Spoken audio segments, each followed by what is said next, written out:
अच्छे लोगों के साथ हमेशा बुरा क्यों होता है? गीता में श्री कृष्ण ने दिया है अर्जुन को इसका जवाब। श्री कृष्ण ने अर्जुन को जवाब देते हुए समझाई है, ये बात लोगों को उनके कर्मों का फल हमेशा मिलता है। गीता सार। आपने महसूस किया होगा कि जो लोग अच्छे कर्म करते हैं वो परेशान रहते हैं, वहीं जो बुरे कर्म करते हैं वो खुशी से रह रहे होते हैं। अच्छे कर्म करने वाले परेशान होते हैं कि आखिर उन्हें इतनी परीक्षा क्यों देनी पड़ रही है, जबकि जो अधर्म की राह में हैं वो खुश हैं और जिंदगी का लुत्फ उठा रहे हैं। अगर आपके मन में भी ये सवाल आया है तो आज हम आपको इसका जवाब देंगे। ये जवाब वो है जो भगवत गीता में लिखा है और श्री कृष्ण ने अर्जुन को दिया था। भगवत गीता में वर्णित कथा के अनुसार जब भी अर्जुन के मन में कोई दुविधा होती थी तो वो श्री कृष्ण के पास पहुंच जाते थे। एक बार की बात है, अर्जुन ने भगवान श्री कृष्ण के समीप आकर कहा कि वो दुविधा में हैं और इसका जवाब वो श्री कृष्ण से चाहते हैं। श्री कृष्ण ने पूछा कि क्या सवाल है?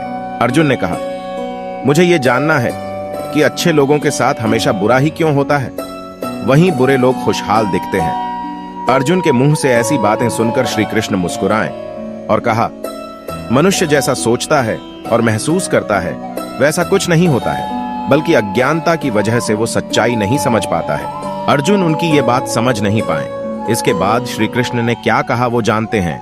श्री कृष्ण ने अर्जुन से कहा, पार्थ, मैं तुम्हें एक कथा सुनाता हूँ, उसे सुनकर तुम समझ जाओगे कि हर प्राणी को उसके कर्म के हिसाब से ही फल मिलता है। प्रकृति हर किसी को अपनी राह चुनने का मौका देती है। अब वो मनुष्य की इच्छा पर निर्भर करता है कि उसे धर्म की राह चुननी है या अधर्म की। कथा शुरू करते हुए श्री कृष्ण ने कहा, एक नगर में दो पुरुष रहा करते थे। एक पुरुष व्यापारी था जिसके जीवन में धर्म की बहुत महत्ता थी। वो पूजा पाठ में यकीन रखता था। वो हर रोज मंदिर जाता था और दान धर्म भी करता था और हर रोज भगवान की पूजा करता था। वहीं दूसरा पुरुष बिल्कुल विपरीत था। वो हर रोज मंदिर तो जाता था लेकिन पूजा करने नहीं, बल्कि मंदिर के बाहर से जूते चप्पल चुराने। उसे दान और धर्म से कोई लेना देना नहीं था। समय बीतता गया और एक दिन बहुत जोर की बारिश हो रही थी। इस वजह से मंदिर में पुजारी के अलावा कोई नहीं था। ये बात जब दूसरे पुरुष को पता चली तो उसने कहा कि ये सही मौका है मंदिर का धन चुराने का। पंडित से नजर बचाकर उसने मंदिर का सारा धन चुरा लिया। उसी समय धर्म कर्म में विश्वास रखने वाला व्यक्ति भी मंदिर पहुंचा। दुर्भाग्य से मंदिर के पुजारी ने उसे ही चोर समझ लिया और चिल्लाने लगे। वहां लोग एकत्र हो गए और उसे बहुत मारा। किसी तरह वो बचते बचाते वहां से निकला तो दुर्भाग्य ने उसका साथ वहां भी नहीं छोड़ा। मंदिर के बाहर वो एक गाड़ी से टकरा गया और घायल हो गया। फिर वो व्यापारी लंगड़ाते हुए घर जाने लगा तो रास्ते में उसकी मुलाकात उस पुरुष से हुई जिसने मंदिर से धन चुराया था। उसने कहा, आज तो मेरी किस्मत चमक गई, एक साथ इतना सारा धन मिल गया। ये सब देखकर उसे बहुत बुरा लगा और उसने अपने घर से भगवान की सारी तस्वीरें निकाल दी। कुछ सालों बाद दोनों पुरुषों की मृत्यु हो गई। मरने के बाद जब दोनों यमराज की सभा में पहुंचे और भले पुरुष ने दूसरे व्यक्ति को देखा तो उसे बहुत गुस्सा आया। उसने क्रोधित होकर यमराज से पूछ ही लिया, मैं तो हमेशा अच्छे कर्म करता था, दान में विश्वास रखता था, उसके बदले जीवन भर मुझे अपमान और दर्द ही मिला और इस व्यक्ति को नोटों से भरी पोटली।